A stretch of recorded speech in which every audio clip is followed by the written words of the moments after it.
Ah, tiens, une pomme. Oh, ça me fait penser à Isaac. Vous avez tous en tête la mésaventure qui lui est arrivée. Il avait décidé de se faire une petite sieste au pied d'un arbre, quand tout à coup, ce fruit qui avait décidé de vivre sa vie est venu lui percuter le crâne. Sur le coup, un réveil un peu brutal, un peu douloureux, mais dans un second temps, il venait de découvrir la gravitation universelle. Au passage, ce cher Isaac Newton nous vantait un des mérites de la sieste.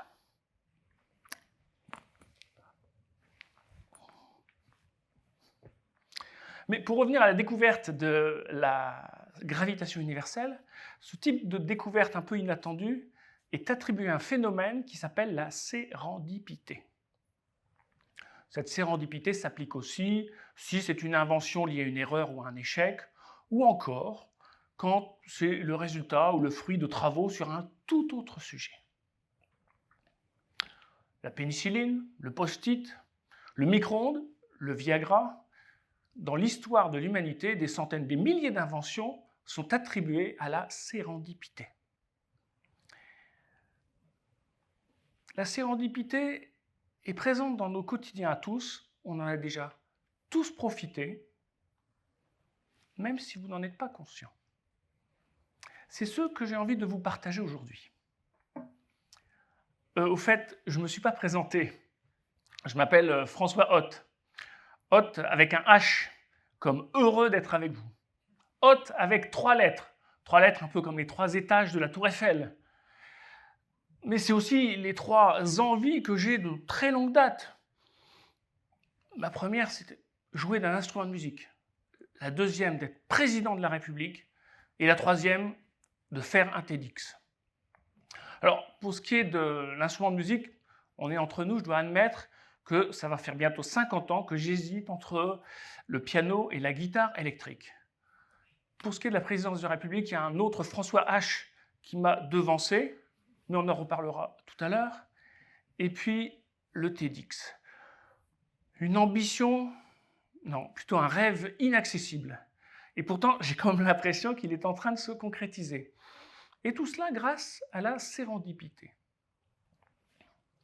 Le mot sérendipité est apparu en 1754. C'est un certain Horace Walpole qui l'a inventé. Cet écrivain anglais, qui cultivait l'art de la découverte, s'est inspiré d'un conte persan, Les 3 princes de Sérendip. Alors, en gros, c'est l'histoire de 3 frères qui décident de quitter leur papa, roi de Sérendip, pour une sorte de very bad trip à la recherche de l'amour et qui, quelques mois plus tard, reviennent riches d'émotions, mais surtout de savoir et de découvertes dans des domaines dont ils n'avaient jamais entendu parler. Mais au fait, qui parmi vous considère que tout ce qui lui est arrivé dans la vie jusqu'à présent, d'agréable ou de désagréable, avait été prévu ou planifié par lui ou par quelqu'un d'autre? Bon, parce que si l'un d'entre vous avait affirmé que c'était le cas, je me serais permis d'avoir quelques doutes. Alors la sérendipité, en fait, c'est la capacité d'accueillir de façon positive tout ce qui nous arrive dans la vie, et surtout ce qui est improbable, inattendu, même ce qui est désagréable. Parmi les définitions de la sérendipité, il y en a une que vous retiendrez à coup sûr. C'est celle de Peck van Andel. La sérendipité, c'est chercher une aiguille dans une meule de foin et trouver la fille du fermier. Alors, la sérendipité est donc à l'œuvre dans nos quotidiens respectifs, même si nous n'en sommes pas conscients, en particulier pour ceux d'entre vous qui découvraient ce terme à l'occasion de cette prise de parole. Parmi les moments de la vie où la sérendipité joue souvent un rôle, on peut citer la recherche d'un emploi, où souvent l'effet réseau ou le rebond d'une candidature favorise le succès. La recherche d'un logement, celui que l'on trouve en finale, est souvent très différent de celui qu'on avait imaginé initialement. les réunions de famille. Vous savez, ou les réunions entre amis, vous savez, celles où on va à reculons, et qui, parfois, se transforment en moments fort sympathiques de partage, de rencontres. Le voyage en terre inconnue. Vous savez, celui où on part juste avec le billet aller en se disant « on improvisera sur place ». Et puis, la rencontre de l'âme sœur. Entre nous, est-ce que ce matin-là, vous vous êtes dit « ce soir, je vais rencontrer un être formidable qui va changer ma vie ». Dans notre quotidien, il y a un endroit que nous fréquentons tous et qui est source de sérendipité en permanence, c'est Internet. En effet, il nous est tous arrivé, à l'issue d'une séance de surf sur le web, d'avoir appris quelque chose, fait une découverte ou fait une affaire. La prochaine fois que vous ferez une petite affaire sur je ne sais quel site marchand, vous pourrez dire c'est de la faute à la sérendipité.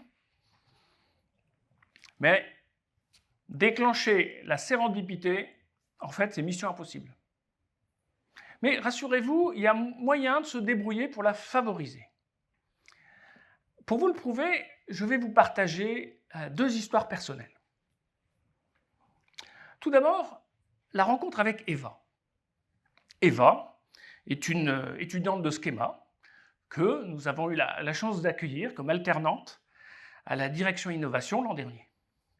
Eva avait vu une de mes conférences sur la sérendipité et, ayant appris que son école, dont elle est très fière, organisait son premier TEDx, elle m'a convaincu de déposer une candidature. Bien qu'apôtre de la sérendipité, je n'étais pas du tout convaincu, alors pas du tout, de l'intérêt de faire une intervention sur ce sujet. De plus, cet exercice me semblait hors de portée. Je ne m'en sentais ni la capacité, ni la crédibilité pour le faire. Et pourtant, je suis là. Cette première anecdote illustre quelques clés qui favorisent la sérendipité. Ayant découvert ce concept il y a un peu plus de 3 ans, celui-ci m'a beaucoup aidé dans la vie. C'est sûrement l'envie de le partager qui a constitué une sorte d'intuition. Faisant confiance à Eva, j'ai mis de côté la raison qui me donnait moultes excuses pour décliner sa proposition. Raison qui m'incitait plutôt à attendre d'avoir des certitudes pour me lancer dans ce défi.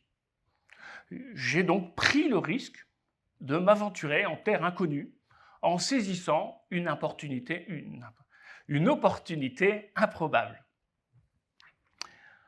Sans un goût pour la découverte, pour l'ouverture d'esprit, mais aussi un certain goût pour le challenge, je ne serais pas en train de vous parler. Alors, vous pourriez me dire que le hasard ne fait bien les choses que dans des situations positives. Détrompez-vous, je vais vous partager une autre anecdote.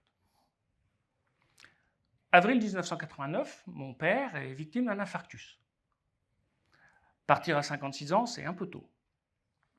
Perdre son papa à 29 ans, c'est vraiment pas cool. 15 mois plus tard, Valentin, donc en juillet 1990, Valentin, notre premier enfant, naissait. Entre ces 2 dates, j'ai eu beaucoup de temps pour repenser à tout ce que j'avais vécu et surtout ce que je n'avais pas vécu avec mon père. Une véritable leçon de vie qui m'a apporté de précieux enseignements qui m'ont été très utiles pour la relation et l'éducation de nos 3 enfants. Entre révolte et sidération, c'est l'incompréhension qui domine dans ce type de situation. On aimerait tellement rembobiner le film afin d'être épargné, ou encore d'avoir la possibilité de vivre ou de faire quelque chose avec la personne qui nous a quittés.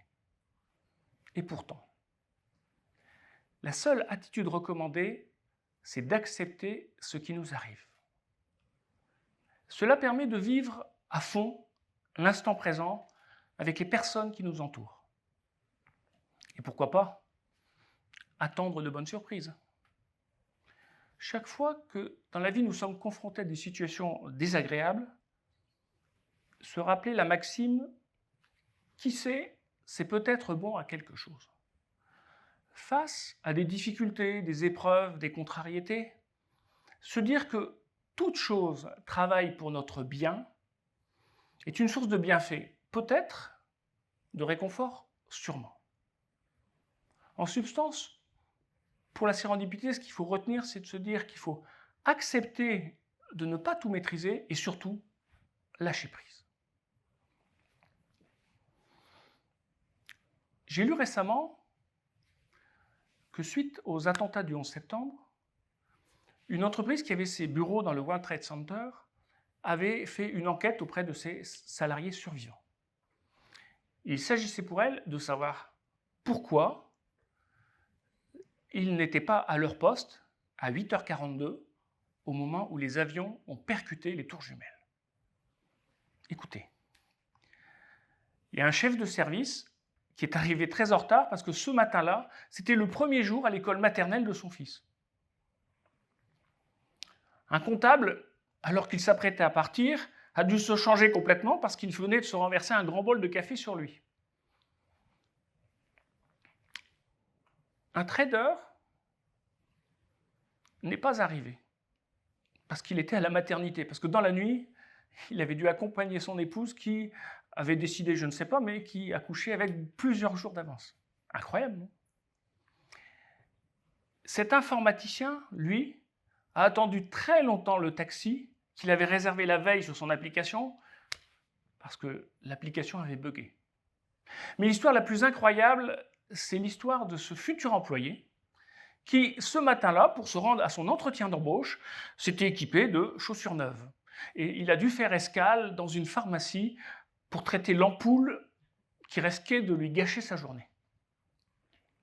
Alors, la prochaine fois que votre réveil ne sonnera pas ou que vous serez bloqué dans le métro à la station Châtelet, dites-vous, ce n'est pas si grave et c'est peut-être pour votre bien. Prenez les choses avec philosophie. Ne soyez ni fâché, ni frustré. Vous êtes juste au bon endroit. Tiens, en parlant de bon endroit, il y en a un qui était vraiment au bon endroit. Vous savez, François Hollande, qui a été élu le 15 mai 2012. Eh bien, beaucoup d'analystes politiques s'accordent à penser qu'il n'aurait jamais été élu si 1 an et 1 jour auparavant, il n'y avait pas eu un scandale dans un Sofitel du côté de New York. 2012, au passage, c'est aussi l'année d'entrée du mot sérendipité dans les dictionnaires français. Alors pour terminer, je vais vous proposer une petite fable. C'est l'histoire d'un fermier chinois qui a un cheval blanc dont il est très fier. Un jour, son cheval s'enfuit de son enclos. Les voisins du fermier viennent vers lui et lui disent « Mais quelle malchance !» Et le fermier de répondre « Peut-être ». Le lendemain, le cheval réapparaît et il est accompagné de 12 juments. Et là, les voisins de s'exclamer « Mais quelle chance !» Et notre fermier de répondre « Peut-être ». Le fils du fermier décide alors de monter sur une des juments sauvages. Et il tombe et se casse la jambe. Et les voisins de dire « Quelle malchance !»« Peut-être », répond le fermier. Quelques jours plus tard, l'armée débarque au village pour réquisitionner tous les jeunes hommes pour partir à la guerre, à part le fils du fermier, avec sa jambe cassée.